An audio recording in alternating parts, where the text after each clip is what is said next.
Who has never dreamed of knowing heaven on earth, of sailing away to a desert island? The London skyline. Well, here's a story about such a dream come true. The River Thames. A story that starts in London at tea time, which is not surprising since it's always tea time in London. A city street. On this particular day at the house of the Honorable Mr. Bramwell. Bramwell's solicitor's on a plaque, and a woman enters an office carrying a tray. Mr. Bramwell. She puts it down and three men look up. Pierre from America is waiting outside. Pierre from America? She nods. Oh, we can't keep him waiting. Hey, gentlemen. Well, don't stand there gaping, Pringle. Show him in immediately. She rushes to the hall, and the three stand. Will you go in now? Eating a sandwich and carrying a suitcase, Stanley stands in the doorway. But he's tapped on the shoulder with an umbrella and told to go back. Now the holder of the umbrella, Ollie, comes in smiling, obscuring Stan behind him with his girth. Mr. Laurel, I presume. Oh, no, I'm Oliver Hardy. I'm Mr. Laurel's financial exchequer. But where is Mr. Laurel? Oh, right here, Mr. Laurel. And as he turns... Ah, Mr. Laurel, we've had quite a time finding you. As they shake, Ollie trips on Stan's suitcase. And now, gentlemen, let me introduce the two attorneys who handled your late uncle's affairs in France and in Italy.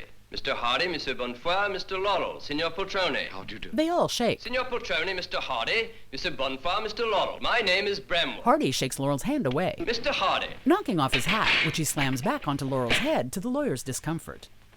Well, gentlemen, Laurel grabs another would we sandwich get down to business? and offers it to Hardy. Oh, thank you, Stanley. The lawyers smile as he chews. Now, just how much was this legacy? Oh, you Americans, you never seem to believe in formalities, do you? Stan spoons jam onto bread. Well, there's one thing about us. We always believe in business before pleasure. Then obliviously, You see. onto Ollie's hand as he gestures with it. Ollie looks at us, as the lawyers look at them, struggling to remain polite. Still not noticing what he's done, Stan puts another slice onto Hardy's hand, and only sees his mistake when Ollie's thumb keeps him from biting down. He wiggles the thumb as Ollie glares, and the lawyers watch embarrassed. Now Stan uses the slice to wipe Ollie's hand. Rolling his eyes, Ollie can't believe what's going on. And needing something to wipe the last of the jam off Ollie's hand, Stan grabs a hanky from Monsieur Bonnefoy's breast pocket. And the lawyer watches uncomfortably as Stan cleans Ollie's hand, Thank you very much. then stuffs the now dirty hanky back where he got it. Stan now reaches for his other jammy slice, but Ollie slaps it away. Now, could we proceed? He keeps eating. Matter of fact, we had better get right to business. The three lawyers sit simultaneously at one desk. Your uncle was quite an eccentric. Signor Petroni, He didn't believe in banks. He Bonnefoy, insisted on keeping his money in cash. Bramwell completes a stack on the desk. And here it is. What is it? It's money, I think. Indeed, it is money. And a very large sum. Italian lire. French francs. And English pounds. He Stanley, gestures for Stan to grab the cash. Mr. Laurel, before we actually turn this money over to you, there are, of course, some administrative charges. These include overhead legal charges. Deflation, amortization. Currency fluctuation, foreign exchange, and a few other incidentals. Gentlemen. Two grabbing briefcases and one opening a drawer, all three lawyers assess what they believe they're owed, take considerable amounts of cash from their respective piles, and stash them away. Here's your receipt, Mr. Laurel. Stan takes it, Ollie snaps his fingers and takes it from Stan, and then he reaches for the balance. well, gentlemen.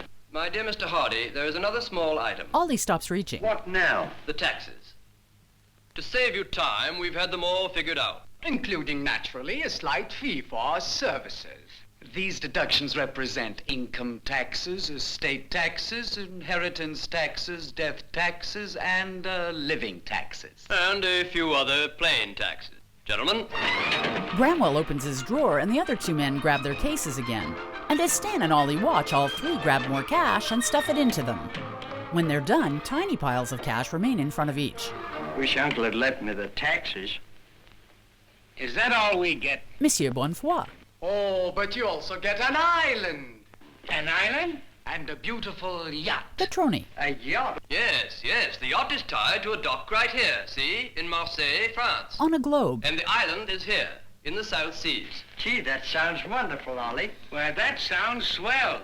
But how much are the taxes on that? Oh, none. The island is absolutely tax-free. The remaining cash. Here's your money. The papers for the boat. And this is the deed to the island. Ollie takes them all. Well, now, that cleans out, that cleans up the estate. Gentlemen, I bid you good day. They all bow. Come, Stanley. Ollie grabs his brawly, the handle of which is hooked to the tray. Why don't you be careful? He admonishes Stan, but as Stanley looks at the lawyers helplessly, Ollie's already on his way.